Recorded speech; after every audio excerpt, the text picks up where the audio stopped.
क्या सत्ता विरोधी आवाजों को दबा दिया जाएगा? जो भी आवाज भारतीय जनता पार्टी से सवाल करेगी, क्या उसे दफन कर दिया जाएगा?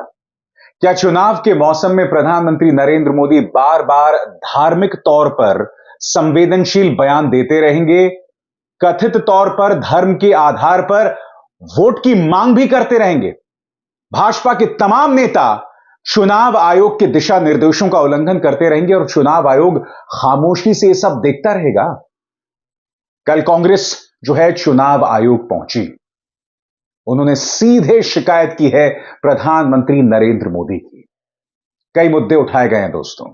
कांग्रेस यह कह रही है कि प्रधानमंत्री बार बार उनके घोषणा पत्र की तुलना आजादी से पहले की मुस्लिम लीग से कर रही है, यानी कि एक ऐसी पॉलिटिकल पार्टी से कर रही है जिसका धर्मनिरपेक्षता में कोई विश्वास नहीं था, एक ऐसी पॉलिटिकल सोच से कर रही है जो जिम्मेदार थी पाकिस्तान के बनने को लेकर। मगर सुविधावादी तरीके से प्रधानमंत्री बताना भूल जाते हैं कि भाजपा के वैचारिक पूर्वज जिन्ना की मुस्लिम लीग के साथ थे, उनके साथ सरकारें बनाई, उनके साथ भारत छोड़ो आंदोलन का विरोध भी किया। कांग्रेस चुनाव आयोग के पास पहुंची और उसने मुद्दे उठाए। उसने यह भी कहा कि आप किसी घोषणा पत्र की आलोचना कर सकते हैं, मगर कुछ लक्ष्मण रेखाओं में रहकर। सुनिए क्या कह रहे हैं सलमान खुर्शीद। उन्होंने बात ये कही है हमारे मैनिफेस्टो के बारे में कि झूठ का पुलंदा है। इसका हमें बड़ा दुख है। आप कहीं भी डिसएग्री कर सकते हैं किसी और पार्टी के साथ, आप उसके तर्क दे सकते हैं, आप उसका कटाक्ष कर सकते हैं, लेकिन ये कहना कि एक राष्ट्रीय स्तर की पार्टी जो हमारे राष्ट्रीय आंदोलन में सम्मिलित रही, वो ऐसा झूठ का पुलंदा अपने मैनिफेस्टो में लिखेगी, जबकि एक बहुत अच्छा मैनिफेस्टो लिखा गया है। साथ ही साथ उन्होंने ये भी कह दिया कि ये आज़ादी से पहले जो यहाँ व्यवस्थाएं थीं या जो वातावरण था, जिसमें कि जो पार्टियाँ आज़ादी का विरोध कर रही थी या हमारे सेक्युलर समाज का विरोध कर रही थी, उन पार्टियों का ये मैनिफेस्टो लगता है। इस बात का हमें अत्यंत दुख है और हम ये समझते हैं कि हिंदुस्तान के इस देश के प्रधानमंत्री को ऐसी बात कहने का कोई अधिकार नहीं है। इस बात को हमने इलेक्शन कमीशन के सामने रखा है और उनसे विशेष आग्रह किया है कि इसको गंभीरता से वो लें और इस पर जो कार्रवाई कर सकते हैं वो कार्रवाई तत्काल करें। और बात वहां नहीं रुकी दोस्तों। जैसा कि आप जानते हैं कि एक YouTube चैनल बोलता हिंदुस्तान को ब्लॉक कर दिया गया है और बात वहां तक सीमित नहीं है। एक अन्य चैनल का मोनेटाइजेशन, यानी कि आप जो YouTube से पैसा कमाते हैं उसे खत्म कर दिया गया है, यानी कि रोजी रोटी को खत्म कर दिया गया है एक YouTube पत्रकार के। और बात वहां नहीं रुकती, इसके अलावा अन्य YouTube चैनल्स को भी यह चेतावनी दी गई है कि क्यों ना आपके YouTube चैनल को बंद कर दिया जाए। यह कहा गया है कि क्यों ना बंद कर दिया जाए। बंद नहीं किया गया है, क्योंकि बोलता हिंदुस्तान को लेकर YouTube ने जो कदम उठाया वो भी सूचना और प्रसारण मंत्रालय की चिट्ठी के बाद, उनके ईमेल के बाद, उसके बाद उन्होंने उन चैनल्स को बंद नहीं किया है, मगर चेतावनी दी है, जिसमें एक नेशनल दस्तक है और एक नवीन कुमार, पत्रकार नवीन कुमार का जो YouTube चैनल है वो है। और इसके अलावा मैं आपको बतला चुका हूं कि कई चैनल्स का मोनेटाइजेशन, यानी कि जिस चैनल से, यानी YouTube चैनल से जो आप पैसा कमा सकते थे, उसे खत्म कर दिया गया है। कांग्रेस के प्रवक्ता गुरदीप सप्पल क्या कह रहे हैं, आइए सुनते हैं। एक जो और मुद्दा आज हमने उठाया, पिछली बार जब हम इलेक्शन कमीशन को मिले थे तो हमने फ्री स्पीच का मुद्दा भी उठाया था, और जो डिफेमेटरी पोस्ट है भारतीय जनता पार्टी के हैंडल पर, जो बहुत सारी ऐसी विभाजक कंटेंट वो बना रहे हैं, वो उनके हैंडल से पोस्ट हो रही है, उसकी शिकायत की थी।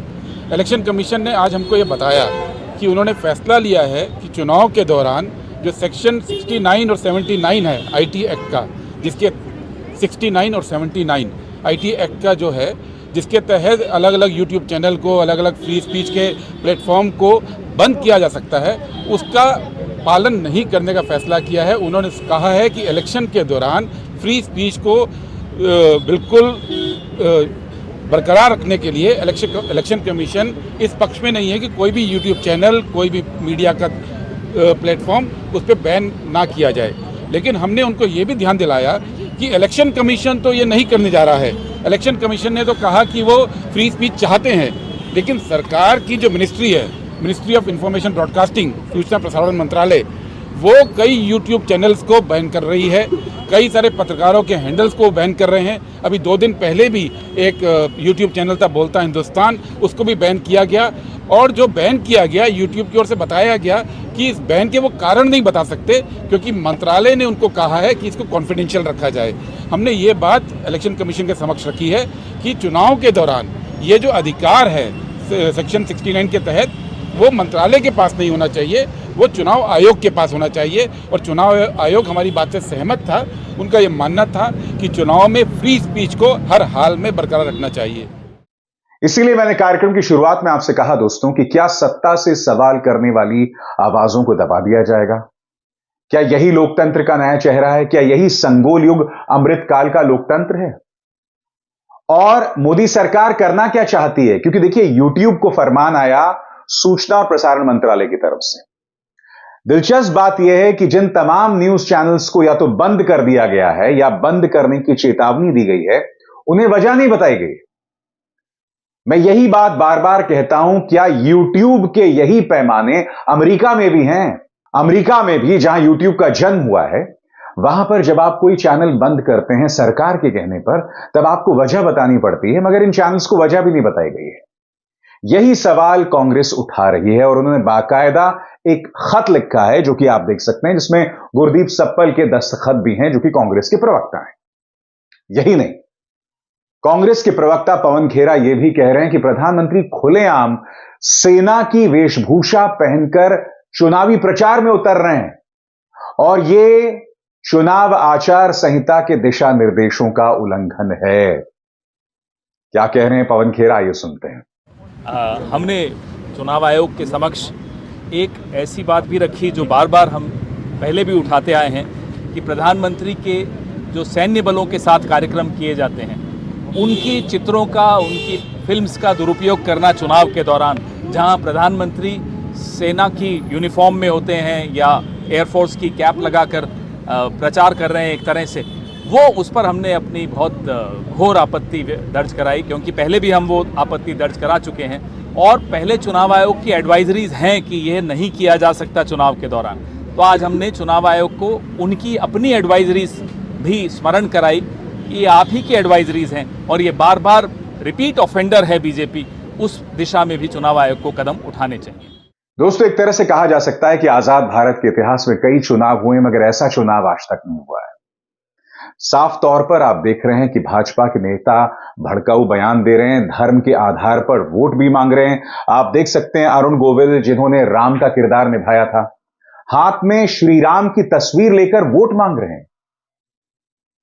कल ही मैंने आपको अपने कार्यक्रम में भाजपा के नेताओं के 3 बयान सुनाए थे, जिसमें राजेश मिश्रा थे, अरुण गोविल थे और राज्यवर्धन राठौर खुलेआम धर्म के नाम पर वोट मांग रहे। सुनिए ये तीनों क्या कह रहे हैं। इसमें मुझे कैलाश नहीं, मुझे काशी नजर आता है। इसमें मुझे कैलाश नहीं, मुझे राम मंदिर नजर आता है। क्या आपको नजर आता है राम मंदिर बनते हुए?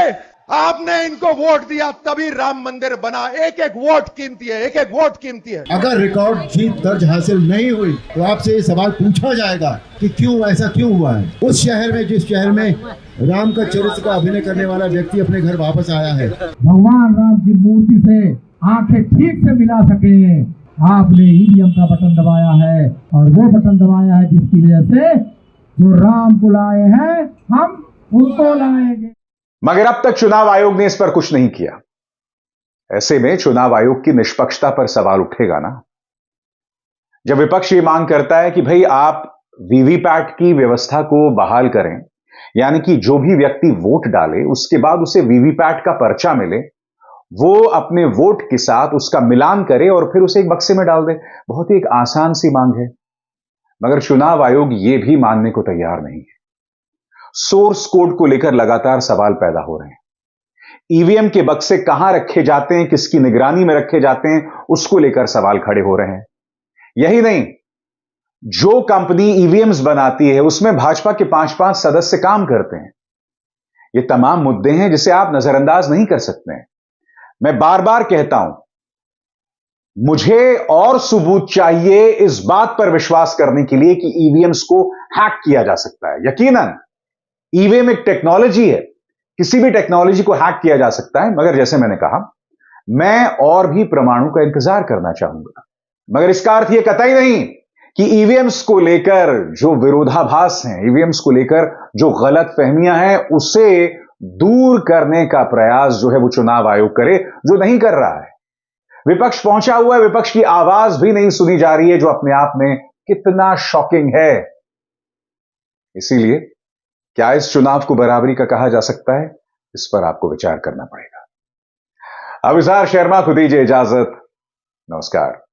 स्वतंत्र और आजाद पत्रकारिता का समर्थन कीजिए, सच में मेरा साथी बनिए। बहुत आसान है दोस्तों, इस ज्वाइन बटन को दबाइए और आपके सामने आएंगे ये 3 विकल्प, इनमें से एक चुनिए और सच के इस सफर में मेरा साथी बनिए।